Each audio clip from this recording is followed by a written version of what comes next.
Welcome to Nation80 Comic Podcast. This is, oh my goodness, fuck. You said it. You know what? I'm going to keep that in there. Welcome to the Nation80 Podcast. This is episode 7. I'm Rod, and I'm here with Mike. What's up, Mike? What's going on, man? The Nation80 Podcast is back for episode 7. Let's roll. Yeah, absolutely. And so we're not going to really get into show notes right now because there's been so many headlines this week. So we're going to go ahead and get into those announcements towards the end. So let's go ahead and get into some of these headlines. And the first thing we have, of course, for those who watched the Super Bowl, number one, congratulations to the LA Rams. We got a Super Bowl spot for the Doctor Strange, multiverse? I can't remember. Yeah, it's the Multiverse of Madness. The Multiverse of Madness trailer, which I must admit was quite mind-blowing with all the stuff that they threw at us. I think for anybody out there who's watched this trailer, I think you might have squealed like a little schoolgirl somewhere in it, especially when you saw or heard Patrick Stewart's voice. Because then it just opened up the door to, oh crap, are we really getting what we're getting? And if you don't know, if you ever read the Jonathan Hickman New Avengers or their Avengers, and there's a few other books I think before that, we are possibly going to see the Illuminati, which consists of Captain America, Doctor Strange, Professor Xavier, Black Bolt, and I feel like I'm forgetting someone. Iron Man, I know, was a part of it as well. But, you know, that's where things start to get a big question mark because we all know that Tony Stark is dead. So are they going to move on without him? Oh, and also Reed Richards. So there, you know, of course, that brings a whole bunch of speculation. Are we going to finally see the X-Men? Are we going to finally see the Fantastic Four? Are we just getting the Illuminati? What's going on? Where are we going with this? But it was very exciting. And for someone like me, I was like, oh, this must be seen in theaters. And it's, I don't partake in legal or illegal substances, but I will say as trippy as Doctor Strange was in the past, they just knocked it up like 2 more notches with just how the things I saw on the screen, which I love particularly, you know, in the Doctor Strange world that we're giving by the MCU. But Mike, go ahead and give us your thoughts of what you saw in that trailer. Yeah, I think the biggest thing that you hit on was the fact that you heard Patrick Stewart's voice, and it was I was blown. I was like, oh my god, it's Patrick Stewart, it's Professor X, he's back, and so I'm pretty excited for it. The other takeaway is that, and this is something that has been rumored quite frequently lately, and I've been trying to delve into this, and it's there's a spot in the trailer where you see what looks like to be Iron Man, and it looks like it's Superior Iron Man. But not only is it Superior Iron Man, but there's speculation that it's Tom Cruise. And so, from what I understand, this rumor is just that, just a rumor. As much as people would love to have Tom Cruise in there, and where this came from.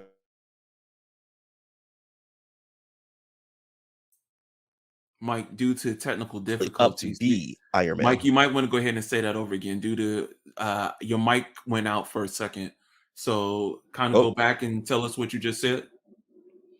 Okay, so did you get any of it or no? You were basically mentioning about Tom Cruise and the rumors about that. Yeah, so Tom Cruise has been rumored to play Iron Man or Superior Iron Man based off of what people have seen and on clips or behind the scenes clips, and so I've been looking into it, and from what I could tell, the reason people are thinking this is because back when Iron Man was first coming out, he was actually considered he was in the running to be Iron Man instead of Robert Downey Jr.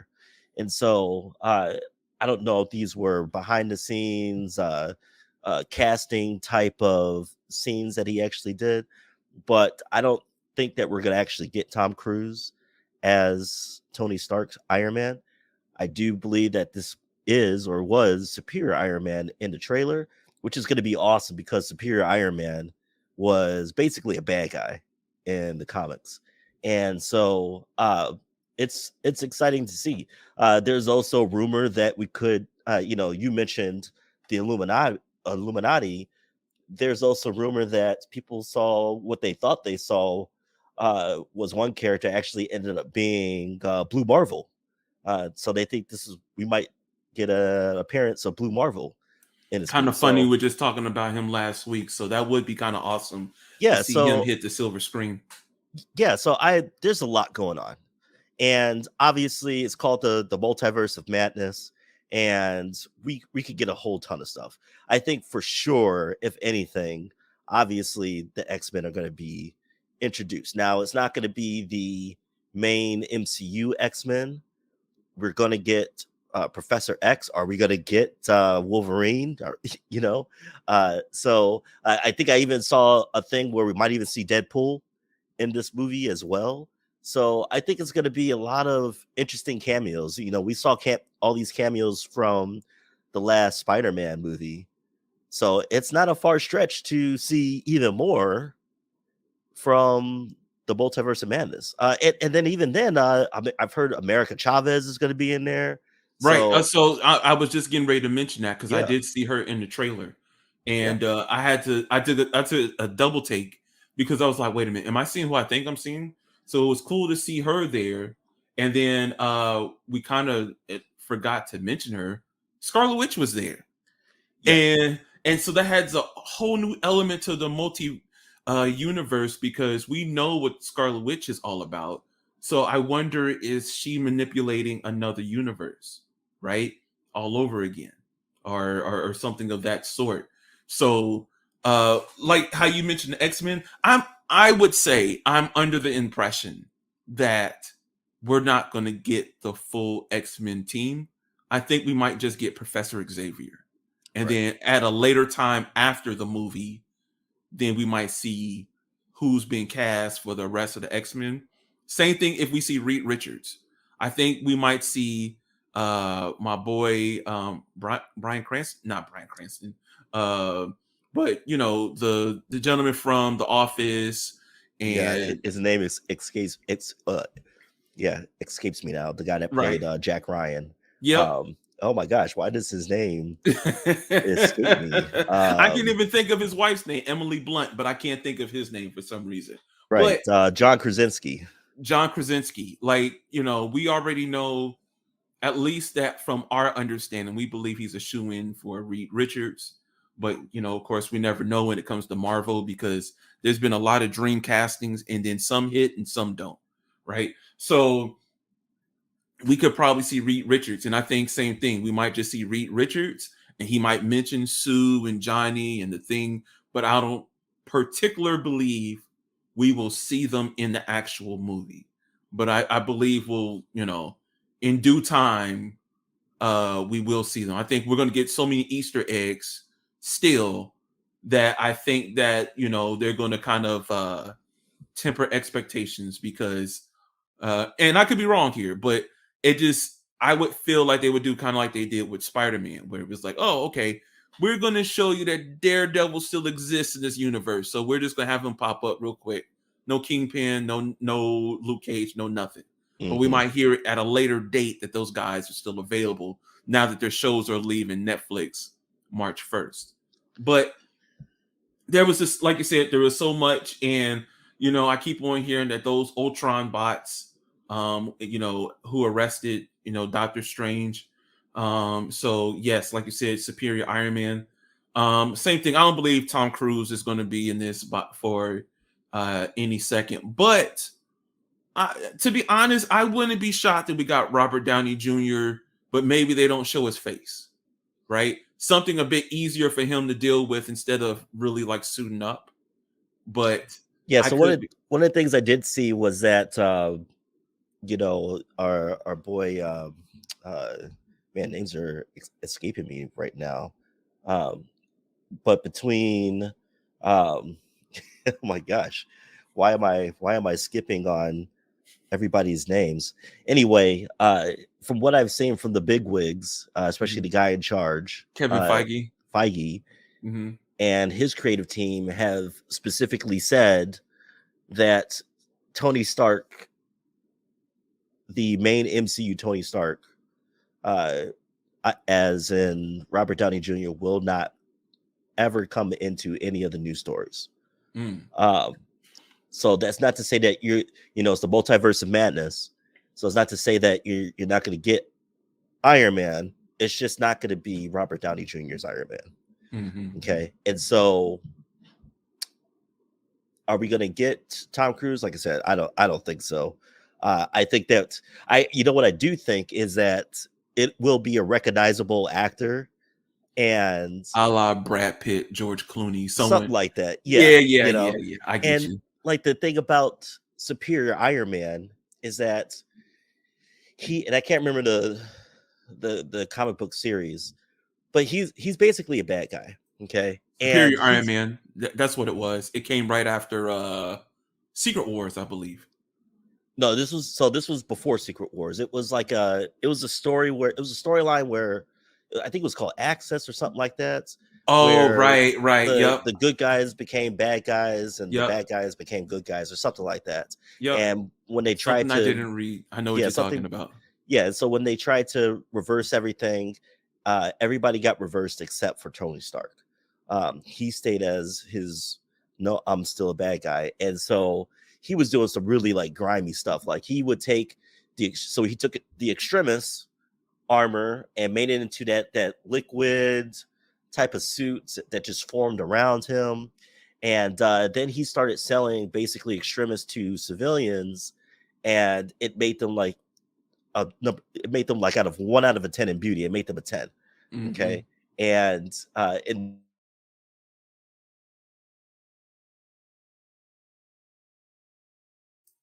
Mike, unfortunately, and so we lost you again when you were talking about extremists and how he was, someone went from a 1 to a 10. oh my So go ahead and gosh. start from there.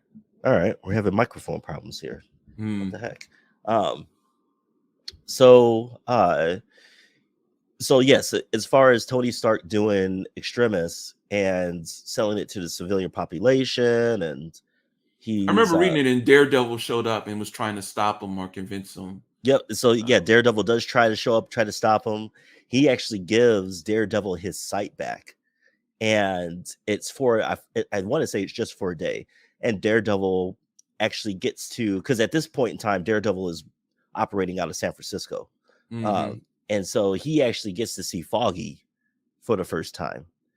And so Iron Man's like, see, don't you think this is a great thing or whatever? And then of course, Matt Murdock is like, nah, nah, nah, nah, I'm good. So he of course loses his sight again.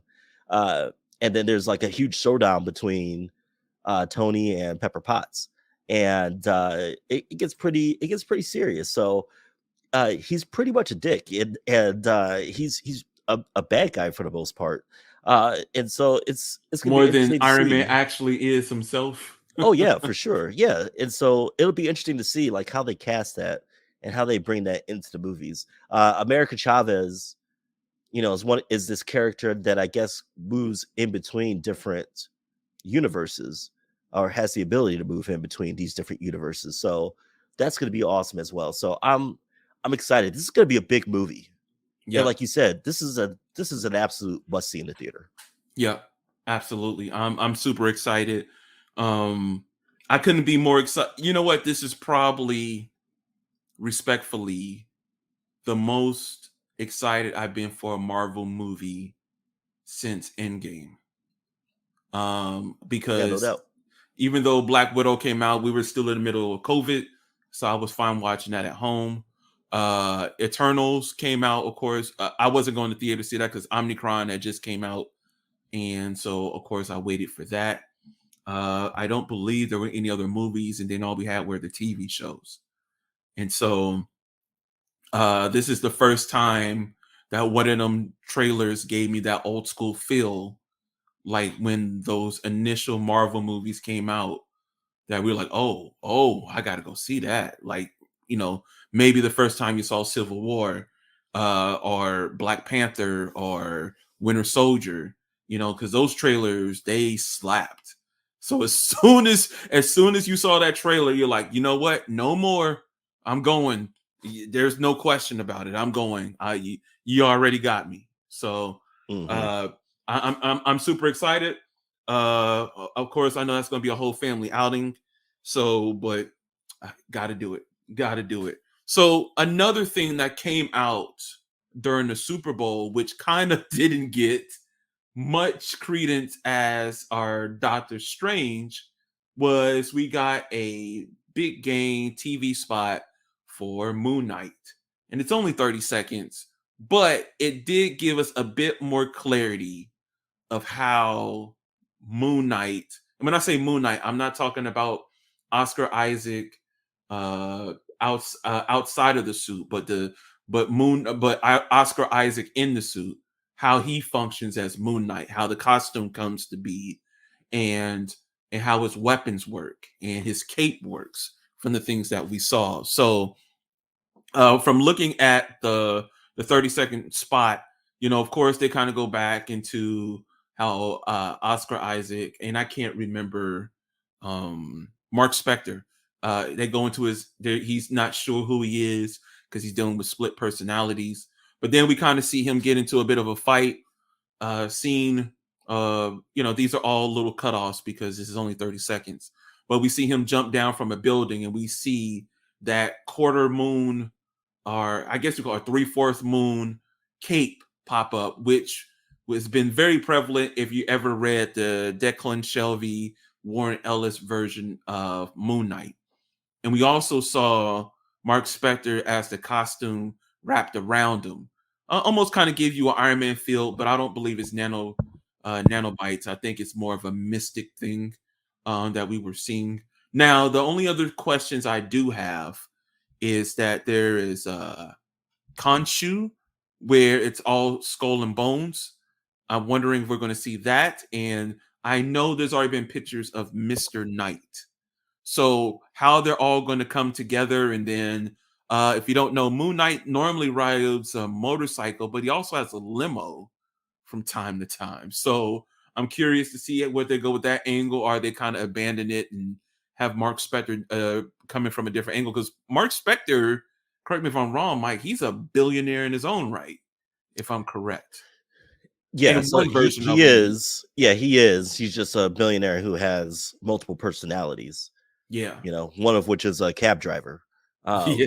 So it's you hit it on all points. The show or the commercial, the teaser that we got was more of a, hey, this is what Mark Spector is going to look like when he is in costume, and it looked pretty badass.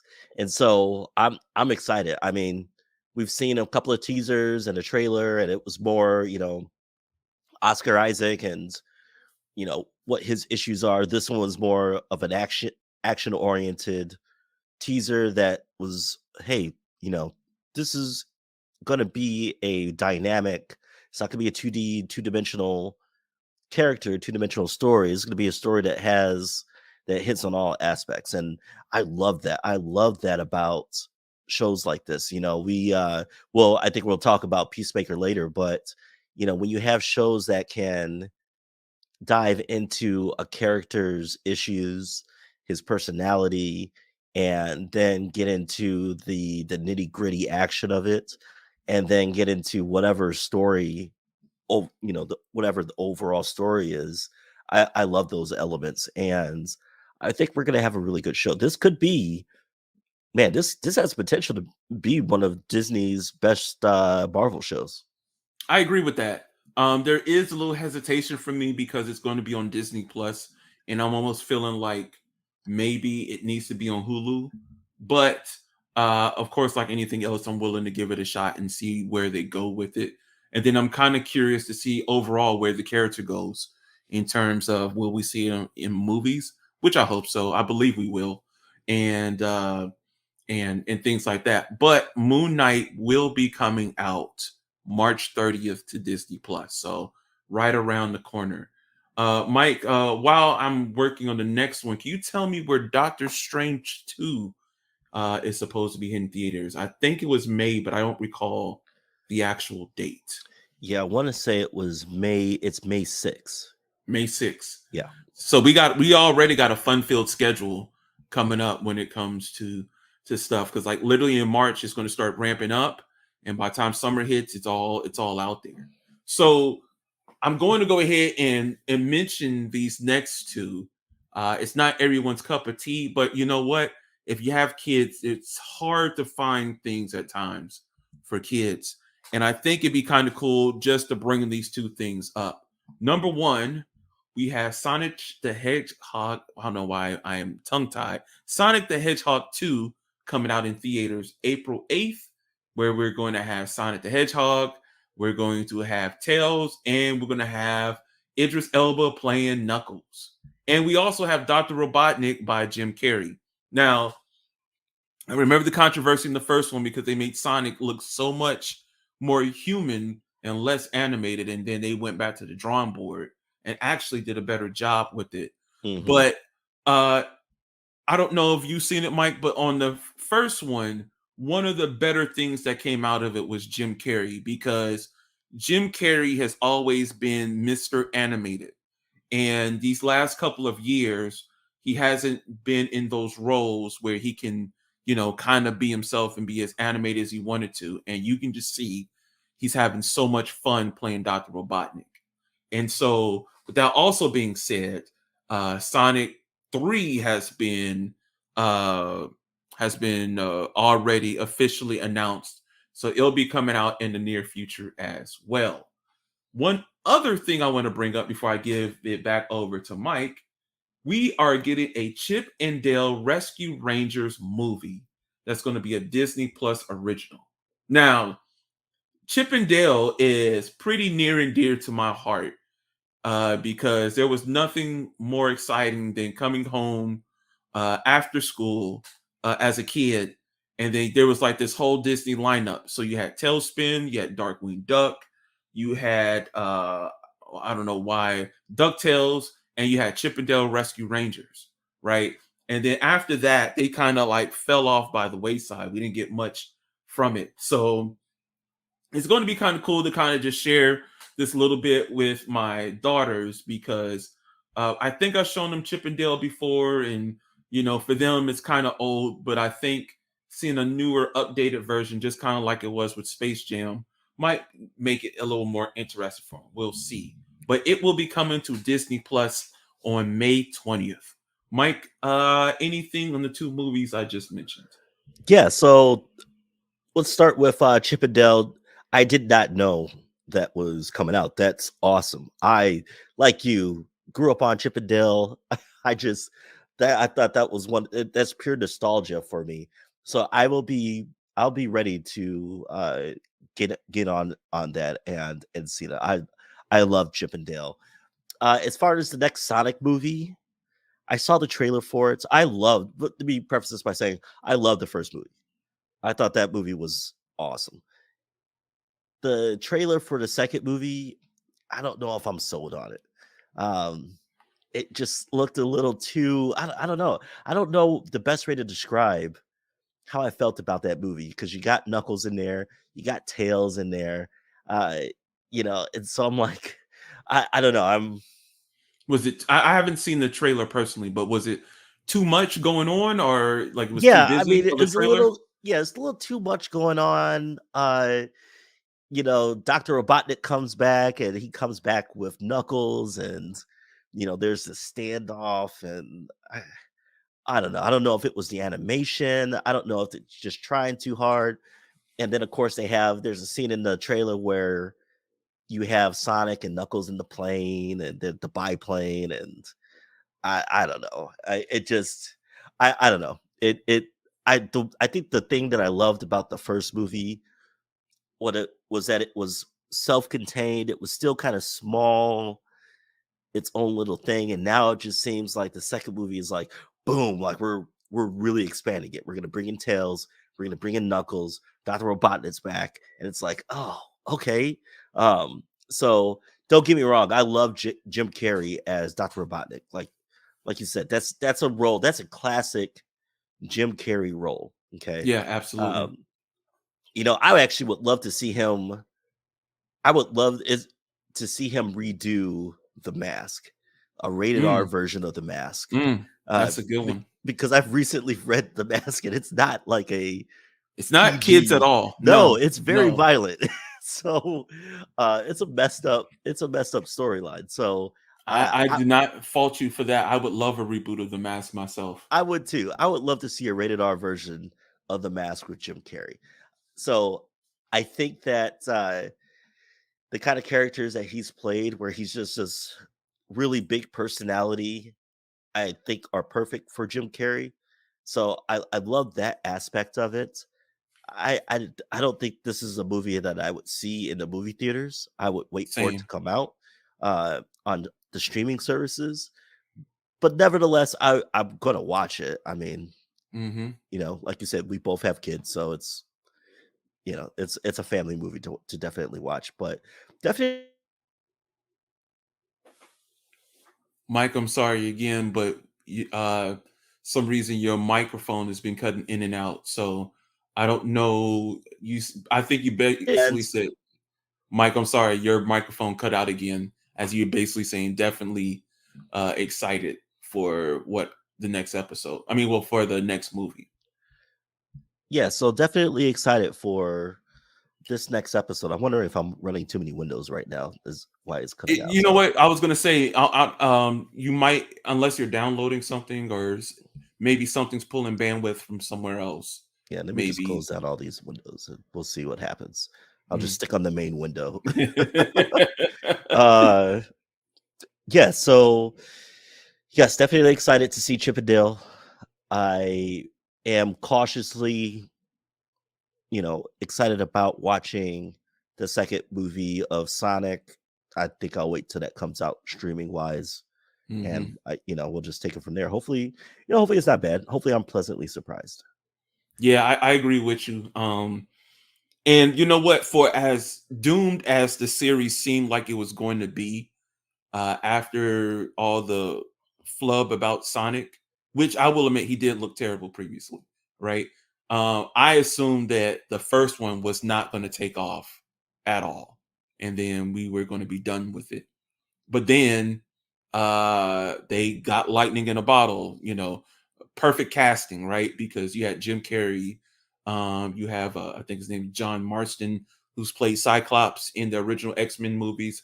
He Hmm. always, he doesn't get the credit he deserves because a lot of people think of him only as Cyclops, but he always does well in the movies that he's in, no matter if it's serious or a comedic role. So I need to give him his flowers for that. And then, Sonic overall, it was just cool to see him interact. And, it's still Mr. Chili Dogs himself running around and stuff like that. So, and whoever, I don't know who was voicing him, had great comedic timing. So that was great.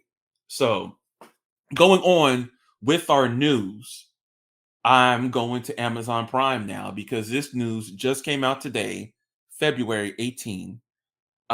We are getting a Fallout TV show, and it's going to be starring my boy from Justified, the Righteous Gemstones. And if you ever seen Shield, the Shield. When I say that, I'm not talking about the Marvel The Shield. I'm talking about the Shield that used to come on FX back in the day with Michael Chiklis, which is a phenomenal show if you've never seen it. And I also remember him being in Ant-Man and the Wasp, Walter Goggins. And so, according to Polygon.com, uh, Amazon Prime's Video's upcoming Fallout TV show, the next big video game adaptation to hit streaming, has another major piece attached, which will be Walton Goggins. I'm sorry. We already knew that the show was being produced by Jonathan Nolan and Lisa Joyce Kilter Films. They did Westworld, but Goggins adds another excitement element to a highly anticipated show. And the showrunners for this show is going to be Geneva Robertson Duarte, who's co-writer of Captain Marvel and the 2018 Tomb Raider, and Graham Wagner, formerly the writer of The Office in Portlandia. So I guess there's going to be a little bit of comedic to it with someone from The Office. But Walter Goggins always plays a great bad guy, so I'm going to assume that he's not going to be the lead good guy. He's going to be he's going to be mean some way or another. Yeah, he always plays like the shady people. I will say he has, I don't know if the show is still on, but on CBS he has a comedic show on there where he's like a single dad who's trying to get back into the dating life or whatever. And I thought that was so odd because I was like, I just watched him in Shield. There's an episode in Shield where, because he plays a dirty cop, and there's an episode where he's with another dirty cop and they're exchanging money in a brown paper bag, and he gets out the car. The guy opens up the brown paper bag, and instead of money in there, there's a grenade in there, and it blows up. And I was like, "Damn, man, that's cold." I totally forgot about that. Yeah, and then more recently, I don't know if you've ever seen the show Justified, but I love that show. He plays one of Raylan Givens, or really he plays Raylan Givens' main nemesis in the show. And so I'm like, damn, all right, this guy is awesome. Like he's actually a really, really great actor. You know what's funny, Mike? Because he was on The Shield first and he was a crooked racist cop, and then he went to Justified and he played a racist redneck, I was like, this guy must be a dick for him to constantly be giving these roles of some of the most despicable people, until I actually read up on him, and he's by far one of the nicest guys that you would ever meet, but he plays some of the most despicable roles that you're just like, wow. Like yeah. No, he's definitely got depth to him, yes, in Justified he played this neo-Nazi racist guy at the beginning of the show, but then, and I meant they did tone him down towards the end of the show. Yeah, so he ends up getting like shot by Rayland, and then he finds God, and so then he's not so racist anymore. But then towards the end of the show, he's not his character evolves. He's not like racist. He's just a guy who is a circumstance of his environment. For the most part. Absolutely. And it's the same thing that you could say about Peacemaker and his TV show. Everybody thought he was a racist in there. But you come to find out that he's just a product of his environment. And so Walter, he was actually in the first Jason Bourne movie, now that I think about it. He's played quite a few roles. He's a good guy. I like him. Yeah, absolutely. I'm very excited to see, I'm curious to see what Fallout's going to look like, but I'm kind of glad they're doing it as a TV show, because if you ever played the Fallout game, it is by far too long to make it into a movie. So I'm pretty satisfied with seeing how they go as far as a TV show. I believe Fallout is based off a book, but I don't know if I'm 100% correct about that. But there's a lot of history as far as the Fallout franchise. So it's going to be very interesting to see where they go with that. But moving on with TV, let's talk Netflix and Stranger Things. So we finally got a release date for Stranger Things season 4, which will be and then they did the unfortunate thing of airing it in 2 separate volumes, where now you're going to have one volume released May 27th, and then the second one coming July 1st. I hate that so much these days. And the other side of this is that it is going to be ending after season 5. So according to another article I have here from Polygon as well, after disappearing for nearly 3 years, Stranger Things is finally coming back for its 4th season. Season 4 will be broken into 2 separate volumes, with the first arriving on May 27 and the second coming out on July 1st, the show's creator announced Thursday. All of these announcements came directly from Matt Duffer and Ross Duffer, the creators of Stranger Things, who also mentioned the announcement also included a few tidbits about the show, including the fact that the 5th season will be the last one of the series, but it won't be the last story of the Stranger Things universe, because, of course, we need a spinoff. And so, Mike, did you ever watch Stranger Things? Have you ever watched it? Yes, I think out of the, at least in this country, out of 330 million people that are in this country, I think I'm one of the 99 percentile that have watched this show. Excuse me. I will say that it's one of my favorite shows of all time. That nostalgia, 80s nostalgia that you get from it, always hit the mark. I absolutely hate that we had to wait so long in between each season. And this has been the longest that we've had to wait, like you said, almost 3 years. It's been very problematic for Netflix. Yeah, just it's the argument of, do you put out all the episodes or do you do it 1 week at a time? And to be honest, I kind of feel like 1 week at a time is the best way to go, because I hate just binging through a 9-episode season. If I'm going to binge through a season, it's got to be at least 15 episodes or 24 episodes. If I'm going to binge through a 9-episode season and then wait a year and a half for the next season, a year and a half for the next one, a year and a half for the next one, and 3 years for the next one. So I feel like I have to rewatch all the episodes just to make sure I haven't missed anything. Jen and I love the show. Elias loves the show, which is weird because he's weird about scary alien stuff or whatever. But this doesn't scare him for some reason. He actually dressed up as a Demogorgon for Halloween a few years ago. And so I'm excited for it. I'm actually excited that they're ending it. Finally, fucking just end it. My God, just end it. And then expand the universe. I think there's a whole lot of potential in this universe. And so if they can come up with some good spinoffs, I'm with it. Like, I think that would be awesome. So let's just end the main story. Let's end it, because I don't want them to do season 4 in 2 parts. I hate the 2 parts. They did that with Lucifer, and it drove me insane. At least this time we have release dates for both parts.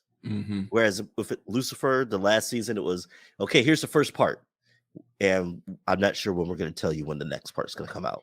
Yeah, and I think they're doing that with Ozark right now. I love Ozark, and the first part is out right now, but I'm already kind of up in arms about whether I want to watch it or not, knowing good and well I got to wait for the second part to come. Right. Yeah, I don't, and I understand pandemic has really messed production up for a lot of companies, but I hate parts. I really hate parts.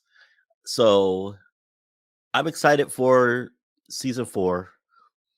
I'm not excited so part 1 is going to be what, 4 episodes, 5 episodes? Possibly, because I think it's only like a 10-episode show. Right. So we're going to watch 5 episodes right away. That's one night, maybe 2 if you're like us, you got kids and family. Okay, maybe it's 2 nights, To be honest with you, I would have been okay if they ended it on season 4. And the reason I say that is because that 3-year span has really taken the magic out of the show for me. Right, you gotta watch it all over again. And the interesting thing, me and the family recently watched it all over again, like before the new year. The problem is that, for some reason, the kids were already teenagers towards that one. Now they're almost hitting 25 and 30. When I say kids, I'm even talking about the high schoolers. So like I remember looking at some of the actors and actresses from the show. Some of them almost close to 30 now, and the kids are closer to they're closer to 22 to 25 compared to teenage again. And it's cool to see that progression. So I'm assuming like now we'll see them maybe in high school or college, and working whatever jobs, and then the teenagers are doing whatever they're doing. And then I would assume the fifth season is like, oh, we're all in our 30s, life has changed so much, blase blase blase blah. And so uh, I might even feel a bit better about season 4 and season 5 if it wasn't for the fact that 8-Bit Christmas came out during the holidays, which Right. really hit the nostalgia point for me more than Stranger Things, just because, me, Michael, and my brother Brandon and my cousin Damon, we were all gaming on the Nintendo back in the day. We all wanted a Nintendo. We all wanted a Game Boy, and we would have done anything except maybe murder, so we hope, to get one, And so I'm just curious to see where they're going to go with it. I mean, it's always been written well. It's always been done well. So I don't want to make it seem like the show itself is the problem. It's just the lack of time. Or like Michael said, I remember me and Michael binge watched Daredevil in a weekend. And then it took like 2 years before the next Daredevil TV show came out. Season of that show came out. And it's just I think that's where Netflix kind of screwed up, because they're trying to now make you slow down when you watch these shows, because we burn through content, so much content in a week, but things change that way. So as it seems, it looks like somehow, some way we lost Michael. So while he's gone, I'm going to keep on pressing on, and maybe we could get Michael back on. I will send him an invite. Stand by. But we are going to talk about a game finally, and for the Nintendo Switch. And unfortunately, it's not going to be very good news, as we're going to be talking about Kingdom Hearts. And apparently, Kingdom Hearts is having issues on the Nintendo Switch, where it seems like the cloud version of the series is nearly unplayable. So, our article from, once again, Polygon.com. Kingdom Hearts players have put up with lots over the years. Story nonsense, sequel titles that don't make any sense, finales that don't live up to the decade of hype, and all of our friends insisting that the entire series is terrible. But the Nintendo Switch Cloud version of Kingdom Hearts series are perhaps the community's biggest burdens yet. These unreasonably priced packages are barely functional, and it's hard to recommend them to anyone in the most ideal conditions. So, let's go over what they're saying is the issue. Several newer games to Nintendo Switch have opted for a cloud version instead of running natively on Nintendo Switch hardware. The game leverages the player's internet connection and streams directly to the device. Theoretically, this allows players to jump into the game with no download times and without hardware constraints. In practice, though, it's a nightmare that doesn't perform as well as games do on much older platforms, including the PlayStation 2. That's pretty brutal. Launching the game does not only require internet connection, something Switch owners who share an account across multiple devices have already been familiar with. Stand by here. Looks like Michael got disconnected, but he shall return shortly. So, we've always heard that before. We heard about it with Nintendo and PlayStation, that people don't like something that requires a connection. And then so naturally, I started with Kingdom Hearts. I left my Switch in the dock, playing over Wi-Fi, and began my adventure on Destiny Island. I ran into problems almost immediately after getting past menus. The game's opening music video, an absolute banger, simple and clean, beloved by 20-30 something else everywhere, stuttered the entire way through it. In addition to the lag, the game almost looked uglier and fuzzier than usual. And that's something that, a lot of people are going to have to or I won't say have to deal with, because it's something you shouldn't have to deal with. But that's always been the concern when it comes to cloud gaming, is that the strength of your internet connection, as good as it could be throttled, and could be causing such things as games to have issues. So you have to deal with that. And then, so on the other side of that, um, you also are dealing with the event that you are there's no way to fix it at that moment in time, because um it's coming over internet.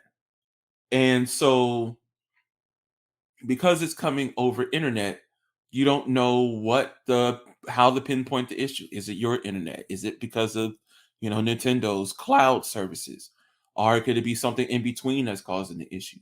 There's a lot of things to go through. That's why there's still some people who are near and dear to physical gaming still go to GameStop, buy a game, instead of going ahead and getting it on some sort of service where you can instantly download these things. So it seems like Nintendo is going to have an issue with this, no matter what they do, and they're going to have to fix it. But let's keep on going on and go through other parts of this article. The game's frame rate continued to run at a sub 30 frames per second and rarely stabilized. Protagonist Roxas, every moment felt sluggish. In the end, I was able to compete against enemies and win the Twilight Time Struggle tournament, but it just felt uncomfortable to play, the headache inducing the entire time. Even after it gave a much better performance than the first game on Wi-Fi, I was relieved that it was time to set Kingdom Hearts 2 down for the next one in the series. And then he goes on to talk about Kingdom Hearts 3. And so with Kingdom Hearts 3, the same thing was happening, where he was unfortunately dealing with issues due to the lag time of the internet. And Michael has returned. Oh Mike, my god, I know you've been going through a bit of a challenge with your internet tonight. dude! You okay? I don't know what happened. The whole house went black. I was like, no, no, what's going on? I ran upstairs. I looked at the routers blinking yellow. I'm like, no, God, no, what is Whole going full on? restart, huh? Oh my god, I don't know what the hell just happened. Did you have a Uh, power outage, or did you just have your internet go out? I don't know if Xfinity was doing something or what. If we had a quick, like, the power in the house is fine. It's just everything internet wise went dark, and I was like, oh no. So I'm assuming that's what happened. That's why the microphone was going in and out. I was like, man, what the hell is going on? So, All Mike, right. while you were gone, I was bringing up an article that I also got from the Polygon, from Polygon. I don't know what I'm saying, the Polygon, but an article from Polygon where they're talking about Nintendo Switch's cloud gaming, and that it's been a disaster so far, especially with the game Kingdom Hearts. Players are dealing with lag times. The game seems to be almost unplayable, and it seems to be a growing issue that, at least for right now, Kingdom Hearts, I'm pretty sure there's other games that are doing cloud computing.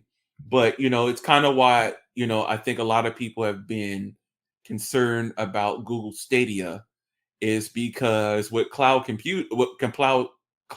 gaming, you can't fix your issues, possibly, and you're kind of stuck, compared to if you have the physical disc. If you can tell, if there's, how many times we found fingerprints on a disc, you can wipe it off and try it again, put it back in there, or blow in the controller or something of that sort, or even in most cases with Steam, reinstall the game.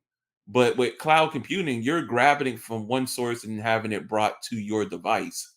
And let's say your internet is good, but there's something happening where the internet's being throttled to, or the game's been throttled to you. So now you're unable to play the game as intended. That seems that would be a growing issue. What's your thoughts on that? Yeah. So I will say, for at least for Google Stadia, they they're they're actually Google's slowly getting rid of Google Stadia, which is unfortunate because they have seemingly gotten their act together, but just, whether through bad advertising and bad product recognition. They haven't done it. There are certainly other platforms that do cloud gaming very well. Microsoft Xbox, and then you also have Nvidia. They've done a great job with cloud gaming. I think the issue with Nintendo is that it's still very new for them, and not a lot of people are excited to do cloud gaming. You know, Kingdom Hearts isn't the first cloud gaming uh, title that they've had, and and we talked about this in the last episode when we talked about the Nintendo Direct. Why the hell have they not just ported that game to the Switch? It's certainly possible. There are other games that are more intensive, more complicated that have made it to the Switch. These impossible ports. Whether it's The Witcher or Crisis or some of the other ones out there, or BioShock, they've all made it to the Switch. They've all done very well. I mean, even not Far Cry, but oh man, I actually just bought it for the Switch last year.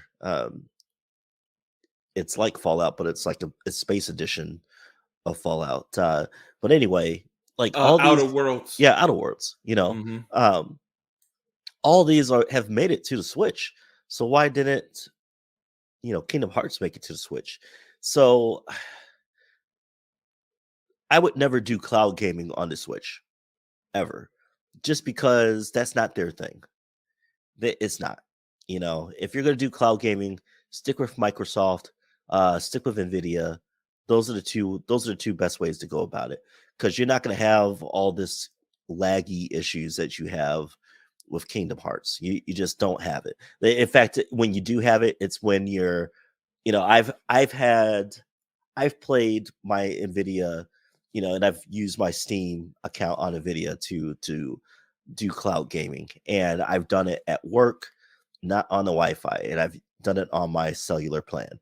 And there are times where, yes, it absolutely will lag, because you're not on a dedicated Wi-Fi network, and so you just don't get the bandwidth to have to compensate for the latency and lag issues. Whereas when you're at home, Wi-Fi, you're on the Wi-Fi network, no problems at all. Whether it's Microsoft Game Pass or Nvidia, I could play those on my iPad all day and not have any issues. Titles like Halo or 2K or whatever, does not have an issue at all.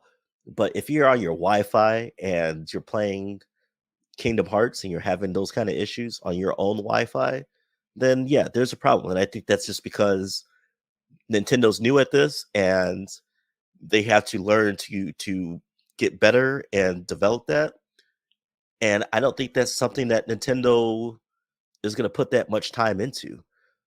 We just got wireless Bluetooth support for the Switch, and the Switch has been out for a minute now. So What's so crazy is that we always get on a lot of other companies about their lack of whatever, but Nintendo is notorious for taking their sweet ass time to add new features. Like Nintendo Online, how long did it take before we finally got that? Where for example, I was able to play, like, because of their lack of doing things.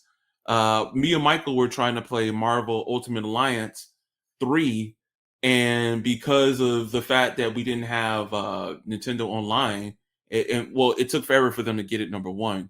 But it took forever before we were finally able to connect and play games together on the Nintendo, which to me is a significant drawback when it comes to stuff like that.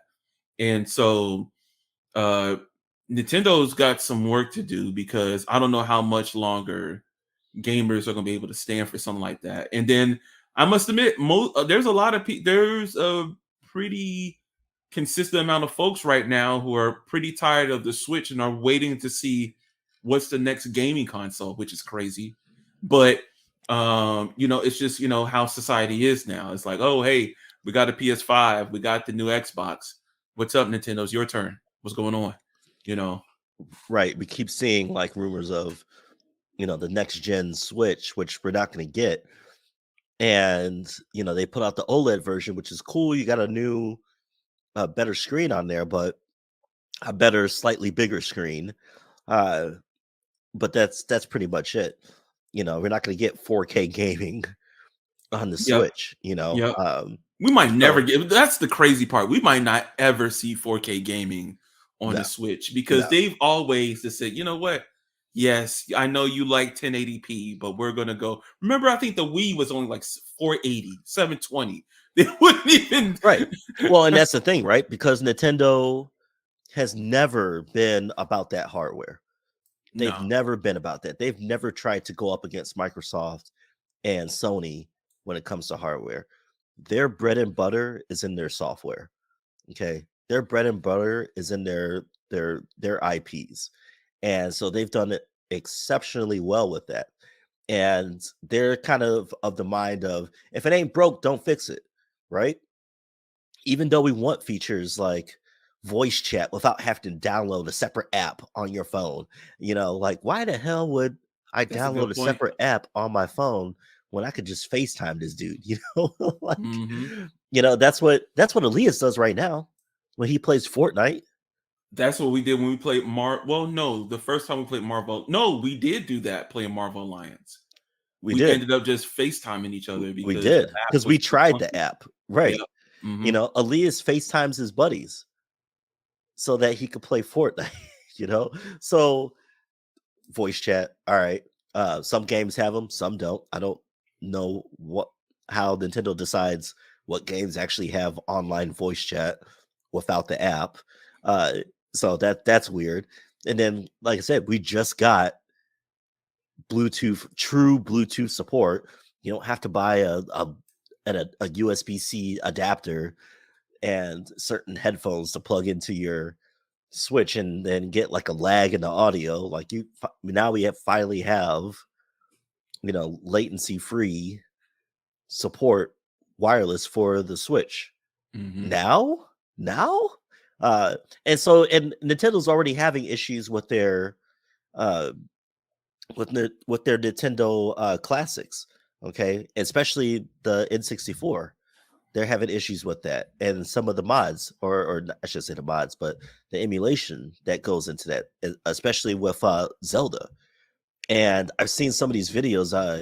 Check out MVG Modern Vintage Gamer, and he's shown Ocarina of Time, and there are certain areas in Ocarina of Time where it's like the water is supposed to have reflections and everything like that, and it doesn't. It looks terrible. You're just like, what? What?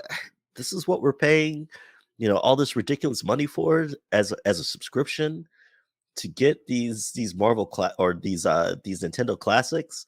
And so Nintendo's got some work to do, but they've always been slow, like you said, to update their stuff. I think unfortunately people just keep coming back for more, so they're like, we'll do it, whatever. People are going to keep buying our stuff. Hmm. Yep. So Hey, we'll do you whatever. want Mario? This is the only way you're going to get it. So you better take it or leave it. Right. Yeah. So it's like, all right, so yeah, Kingdom Hearts. Uh, I would never. I'm gonna tell y'all right now, don't buy Kingdom Hearts to play cloud gaming on it. Uh, you might as well invest in cloud gaming for Nvidia and then buy it on Steam or some other platform and just play it there, because I guarantee you'll have a better experience doing that. Absolutely. Absolutely. So Mike, before we we end talking about George Perez, let's go ahead and have a little conversation about Peacemaker. Have you finished the whole season? Yes, I am done. I watched the last episode today. Awesome. Okay, so tell me what you think about the overall season. I thought Peacemaker, again, it's one of those shows where it's not one dimensional, right? So you look at shows like The Boys or shows like Invincible, where yes, you have all this action, but it's more than that. There's a larger scope of consequence and storyline.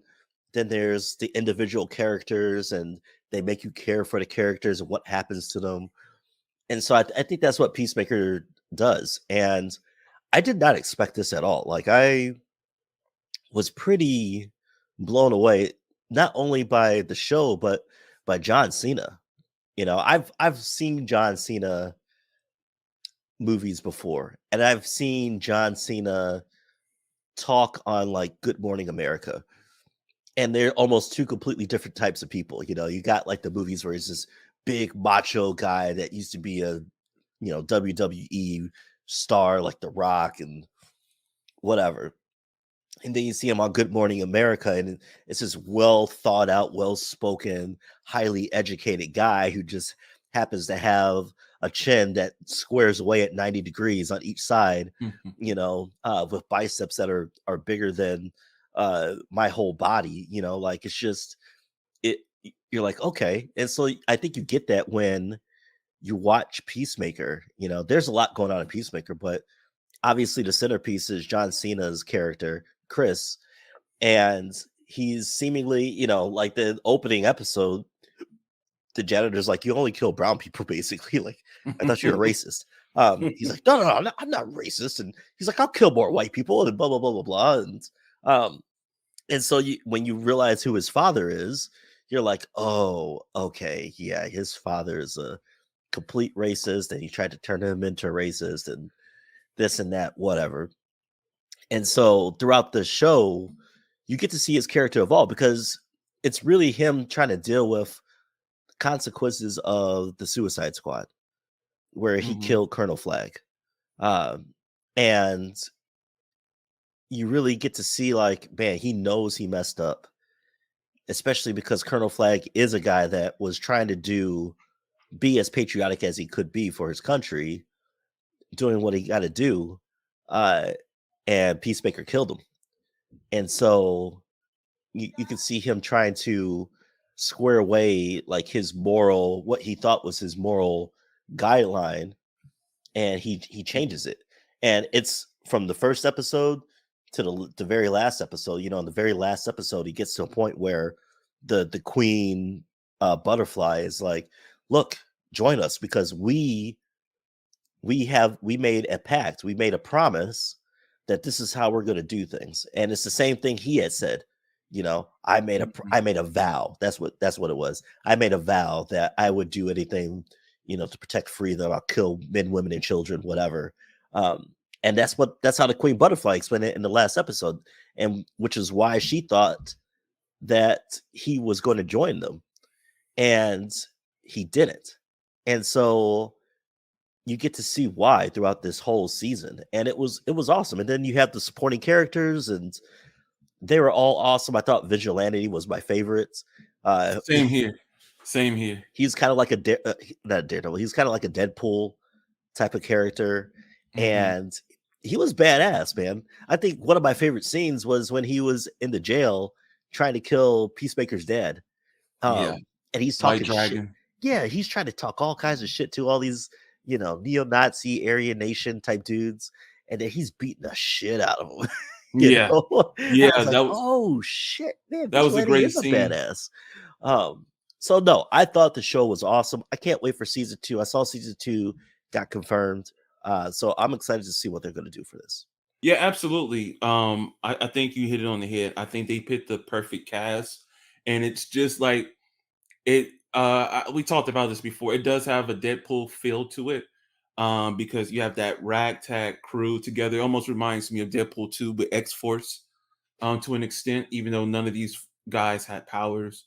But between Adebayo and Harcourt, and I can't remember dye-haired guy and stuff like that, even Judo Master, all of them brought something to the table, and which I thought was great. The other thing is that it didn't take itself, when it came to the actual story, it didn't take itself too serious.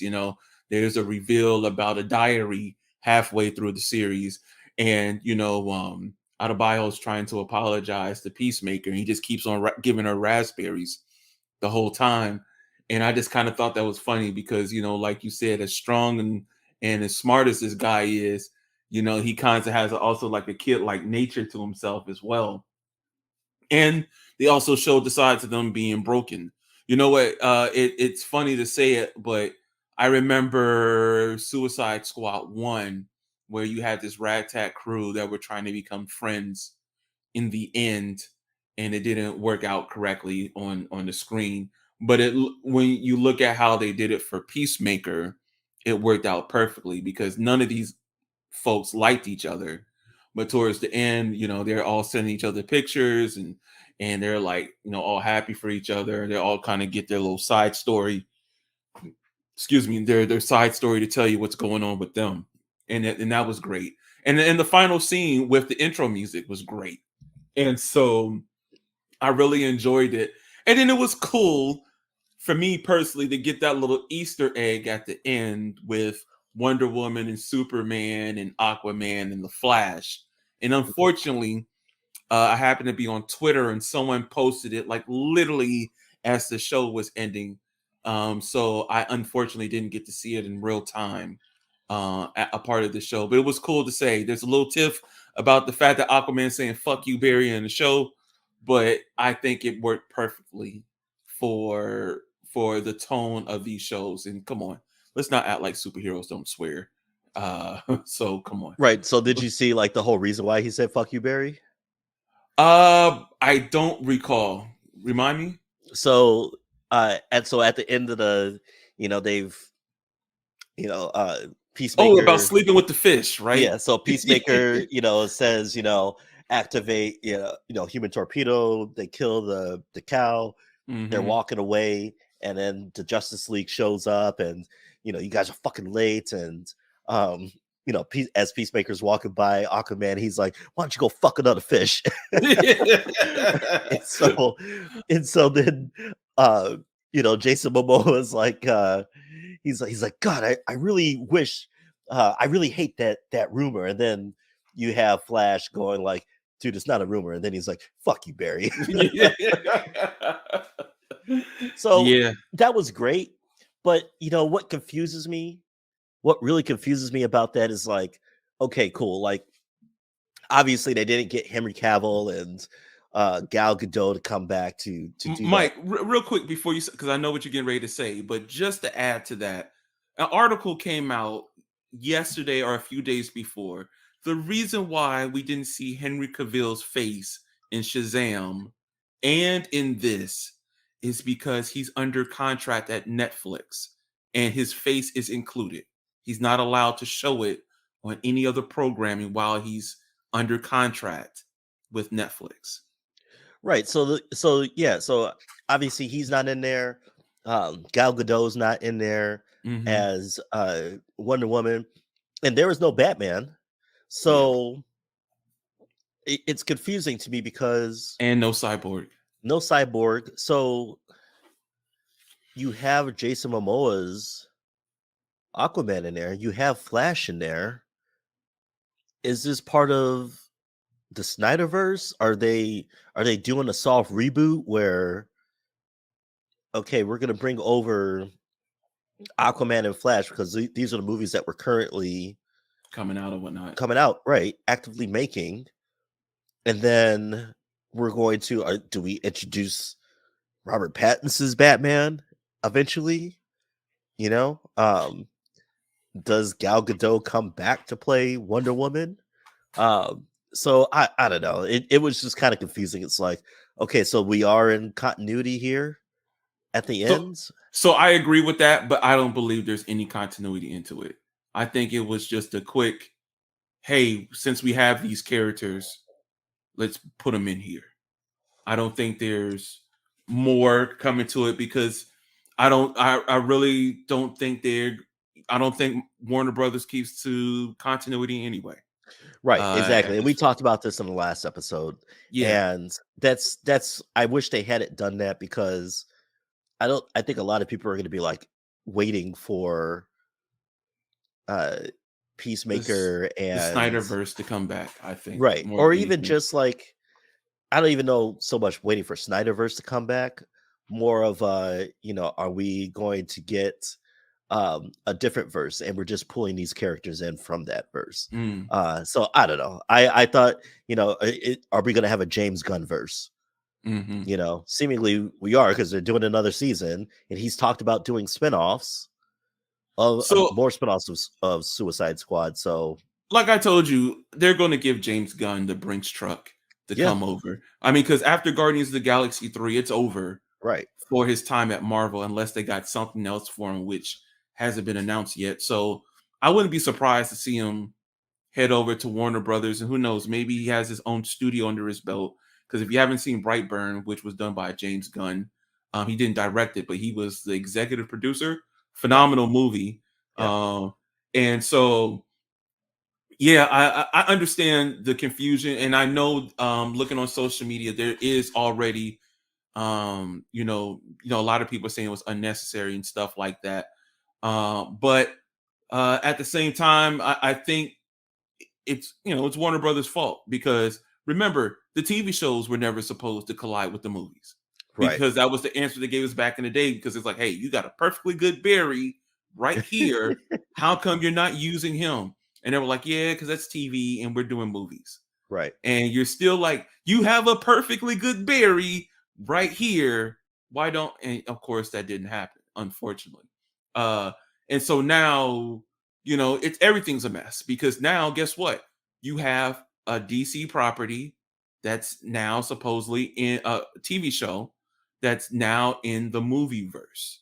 So how does that all play out? So yes, there's going to be, this won't be the end of those talks. And unfortunately, you know what Warner Brothers are going to do. They're going to confuse us the hell again, and probably sometime after the Batman movie makes $14 billion in a week, and then we'll get some weird answers of what they got coming next, right, and yeah. then throw in Shazam and Black Adam, because that's coming.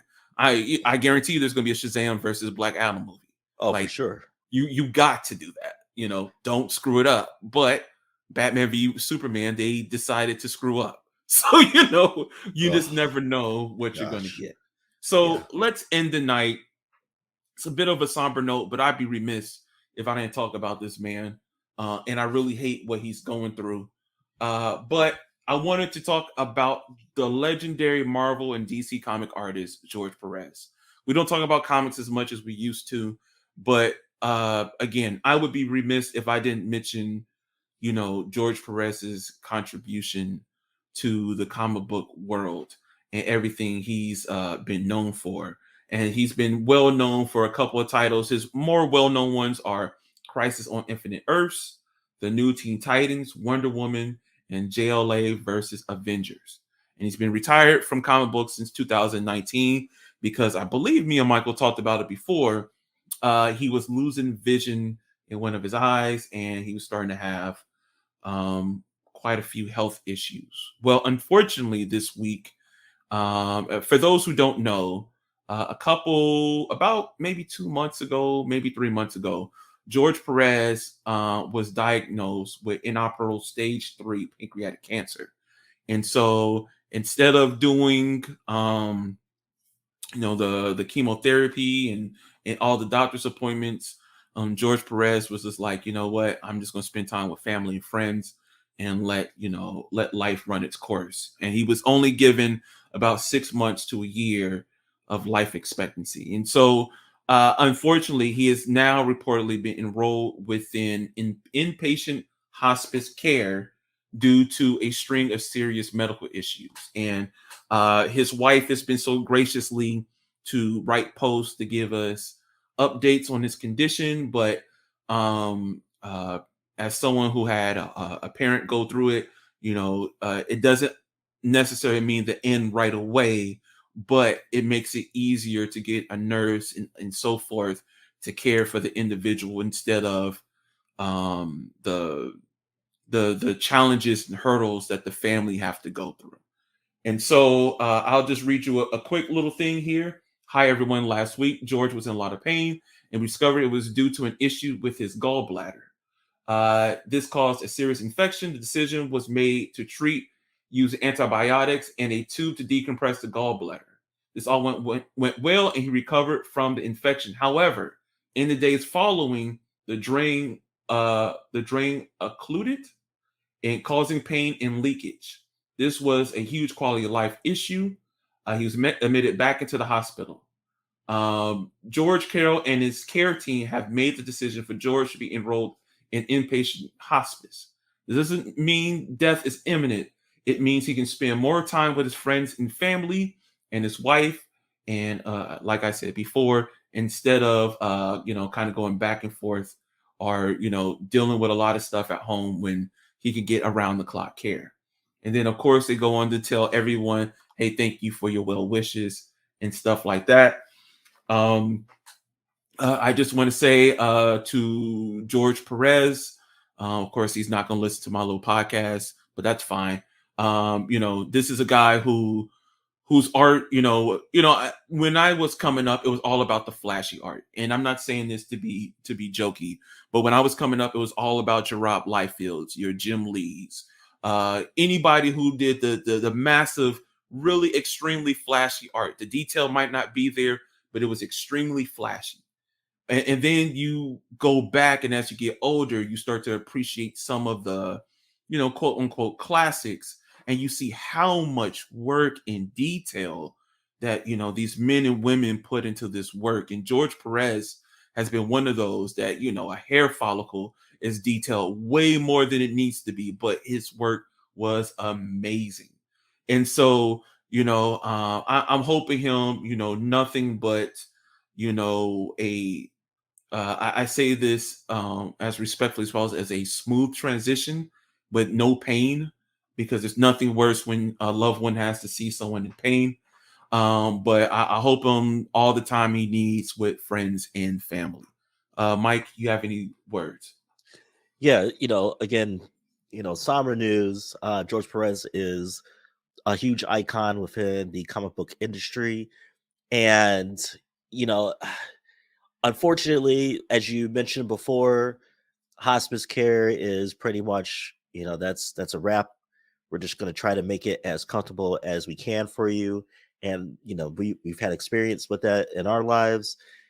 So hopefully, and it sounds like he just, he doesn't want to go through the chemo. He just wants to be as comfortable as he can, spend his last days with his family and friends. And, you gotta be able to choose the way you go out. And it sounds like he's doing it right. So I think what's cool is that Marvel and DC are going to reprint his JLA Avengers book, and they're going to do it in a limited edition.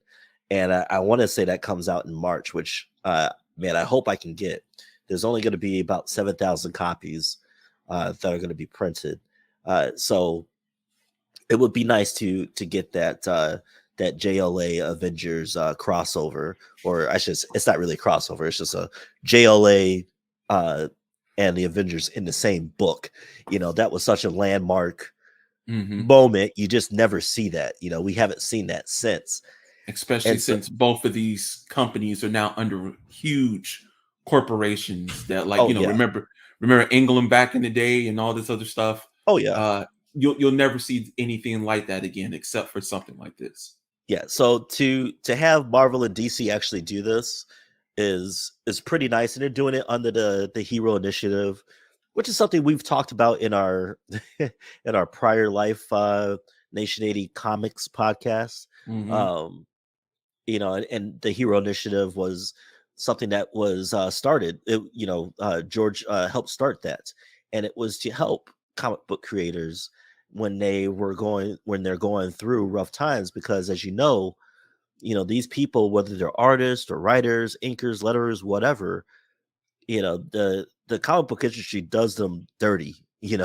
So I was actually reading an article about Tanisha Coates, and he was talking about how disgusted he was with the Marvel movies, and how, especially with I think it was Ed Brubaker, and how little Marvel and Disney hooked them up when they introduced the Winter Soldier into the MCU, and he didn't get anything for that. And the Winter Soldier would be nothing without Ed Brubaker. He didn't create the Winter Soldier, but he's the quintessential writer he had the greatest run of Winter Soldier and made the Winter Soldier who he is. And that's the version that Disney and Marvel went with when they introduced him into the MCU, and I think they only just gave him like a brief cameo in that, and that's it. You know, he didn't get no money from that, even though he made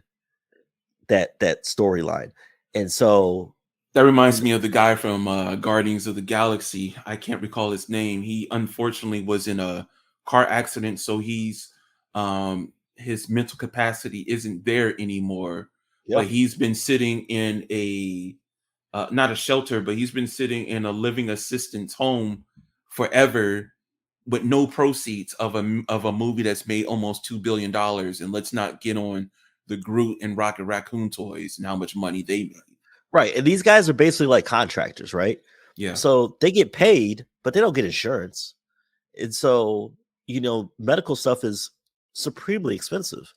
And so, you had people like George Perez who started this hero initiative to help out these comic book creators when they were going through rough times with medical bills. And so to see this happen to him is unfortunate, but I am so glad to have enjoyed his artwork and to uh, look at these stories that he has been a part of.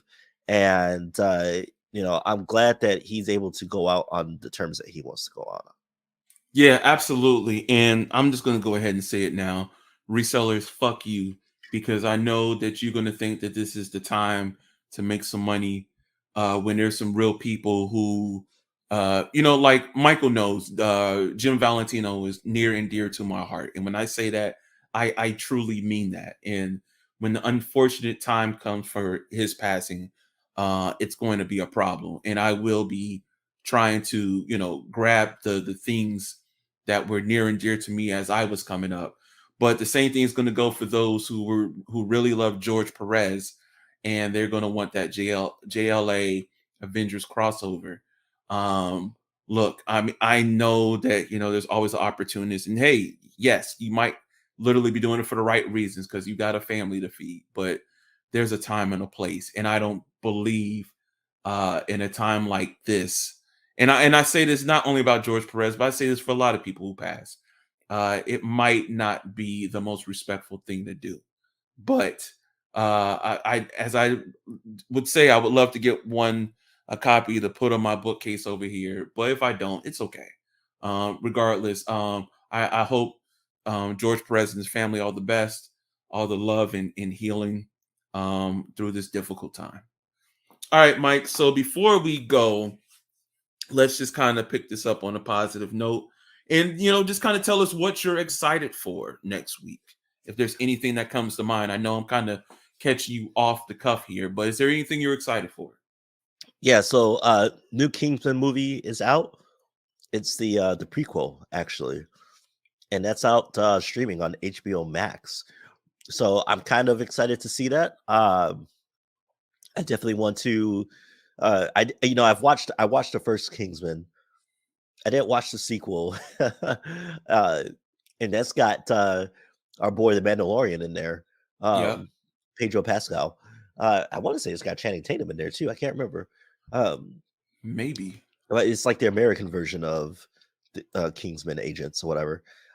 So this newest one is out, and it's basically the prequel. I think it takes place during World War One or right before that war. So I'm interested to see that. As far as and that's movie side of it. But as far as shows or books or anything that I'm reading and that I want to that I'm getting into, I mentioned in the last episode, I am starting to really get into the Star Wars books. I've started the first one by Jason Aaron, and I'm about 4 issues in, and I want to finish that first story arc. I think is going to be about 5 or 6 issues, and once I do, I'm going to be posting a video about that, which I think is going to be pretty cool. Um, and then we are actually the biggest thing to look forward to. Uh, we're if I'm looking at my dates right, we are about 6 days away from the Steam Deck coming out. So Yes, sir. so I'm Yes, you know sir. I'm fingers crossed, knocking on wood, all that stuff. I really hope that we get this. I really hope that we get this Steam Deck. I've been, more reviews have been coming out. I saw iFixit did a total tear down of it. Uh, Rodney, I don't know if you saw it. I sent you a website that will show you the compatibility of your library to Mm-hmm. the Steam games. And Yep, I initially, did. it was like only 7% of your library is compatible. I was like, oh no. uh, but they did say that the ones that were untested or unsure are just ones that hadn't been tested yet, and Yeah, most likely would probably run flawlessly. So I'm excited. I'm super excited for the Steam Deck. This could be great. I'm also very nervous because I'm going to be super let down if I don't get this damn system. I'm I going to be super agree. let I down. mean, we could be in the middle of recording a podcast, and if that email comes in, I will go ahead during the podcast be going to purchase it. And I just hope that I don't purchase it and then it's like, hey, your wait time is between 30 to 60 days Right? or Yeah. something like that, Yeah. Due because to then that unexpected volume, yes. So that chip would be shortage. mhm. So, for me, this coming week, I think I'm going. I've been really doing a decent job of knocking out some shows by knocking out Peacemaker, Book of Boba. So I think I finally want to get back onto my sci-fi kick outside of the Star Wars property. So I think it's good time for me to get back into the Expanse. I know that I think we have one more season before the series ends, and I hate to say it. Look, there's a lot to be said about Amazon, but the thing is that really hurts my heart is that a lot of great shows get lost in the shuffle. Whether it was Jack Reacher, um, or if it was Jack Ryan, sorry, Reacher, Jack Ryan, The Expanse, the guys from Top Gear back in the day, they have a show on there that you barely hear about. There's some other phenomenal shows, Invincible, The Boys, and I know they're trying to build up a library, but the fact that it doesn't, I don't know if it's just because it's on Amazon, they're just like, well, it's on Amazon, it should get the life it deserves. But like, for example, The Boys and Invincible were both word of mouth. Reacher was probably word of mouth. And then thank you to all the people who used to read the books because that gave people more confidence to watch it. But The Expanse, which they brought over from sci-fi, it's just been crickets, right? And I had no clue that I believe season 6 came out recently. Um, and it wasn't until I saw like I went on the Amazon site and then they had the little border at the top saying, "Hey, new season of Expanse." Like, where are you on YouTube? Every time I click on something else on YouTube, there's a WB video, there's a Disney Plus video. Right. You know Yeah, how but it come? hasn't got enough love. And yeah, season 6 last season is done after that. Yeah, and but all I'm saying, the reason I'm saying that is that it is crucially underrated as great sci-fi. It is completely underrated as great sci-fi. Now, I will say this isn't like Babylon 5 where you don't have to pay attention to half of it to get the gist of the plot. You have to really put your phone down and watch it to fully understand what's going on because they throw so much at you. But the universe that they created, the similarities to Gundam for me, has also helped the show. Listening about the people from Mars, from the people from Earth, and then the mining colonies. And then, even though they're not necessarily called it on, I can't remember what they're called on the show, they're basically Samoans or Hawaiians. And learning their backstory, all of that is spectacular. And it just doesn't get The the Belters. belters. Absolutely. Thank you. This show has not been given the respect it deserves because we're in a microwave society now.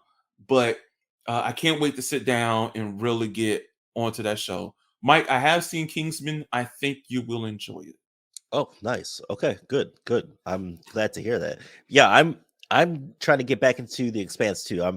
I actually almost want to start watching it over again because I know that it's only this was the last season Hmm. and we're not getting another one. So I'm looking forward to getting into it. And I actually want to look up the books.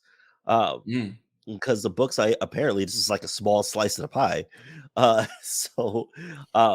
Well, think if you want to, and we can talk off mic, maybe this might be the perfect opportunity to have a discussion outside of the podcast about. yeah, I you know what, and I would love to do videos on the expanse. And I think that you're spot on by saying this is probably, for me at least, this is probably the best sci-fi show out there, or Hmm. that I've even watched. Like I've seen there's sci-fi shows like I've loved. You mentioned Babylon 5. I loved Babylon 5. Same. Um Loved that show. And it had a huge universe. It had a lot of Hmm. spin-offs for that show. So I loved it, and it was along the same lines. You had your political drama in that show, and then you had like this mysterious enemy alien type deal. And so just like the expanse, you have all this political drama between the humans of Earth and the Martians of Mars, and then you got the Belters, and but then you got this protoculture alien race that you saw your boy Thomas Jane get into. And Yeah. so And Thomas Jane was phenomenal in that show. yeah, and so and I haven't seen season 6. I allegedly he's in it. Okay. So Probably as a ghost again. yeah, I think he's part of the protoculture or whatever. Hmm. But regardless, I think it's like you said, it's underrated. I think it would do us good to give that show some love on YouTube. It's just a Mm. great show. It's got your political drama. Okay. It's got the interpersonal drama to it. And it has that sci-fi space, the great sci-fi space battles are in there. And then you have like that mysterious alien thing that's going on out there that you're like, man, what's going on with this? And where are Hmm. they at? So I will say I'm disappointed to see that, and I don't, man. So I am disappointed to see that the one crew of the ship is gone. I haven't gotten to that part on how he died, but I guess he left the show because of some off the air issues that he was having. But the Martian pilot for the crew, Oh, really? That yeah. sucks. Okay. So he's gone. But it's because of he's I guess was doing some shady shit outside of the lines. So because I was like, man, I don't see him in any of these promos. His name is Cass Avnar. Yeah, In June 2020, Allcon Entertainment hired an independent firm to investigate over 30 allegations of sexual harassment and yeah, assault against Anvar. In November yeah, 2020, Allcon announced that Anvar would not be turned for this. Oh, come on. yeah. And That so sucks, man. Keep your hands to your damn self. yeah, so that sucks because he was like one of my favorite characters, right? Same. Same. He, so um so I will be going back to rewatch because like you said, it's one of those shows you can't miss a moment. Okay. You miss a moment, then you might as well start all over again. Okay. Uh you gotta watch it, and you gotta watch it straight through. Hmm. Because you miss a moment, you might not catch all the nuances and everything like that. So uh yeah, that's a great show. I would totally love to do something with that. Okay. Well, we'll definitely talk about that. I said off camera, but we'll talk about that off mic and work something out about that because maybe it is a good time to revisit because as much as I enjoyed that show, my memory is not as good as it used to be. So it'd be fun to go back to season one. And then, maybe we discuss season one or we discuss each episode. We'll have to work that out some way. But Yeah. regardless, like Mike always say, this has been the Nation 80 podcast, and I said it slow because I didn't want to say comics, but and keep your imagination up, and we're gonna see you on the next one.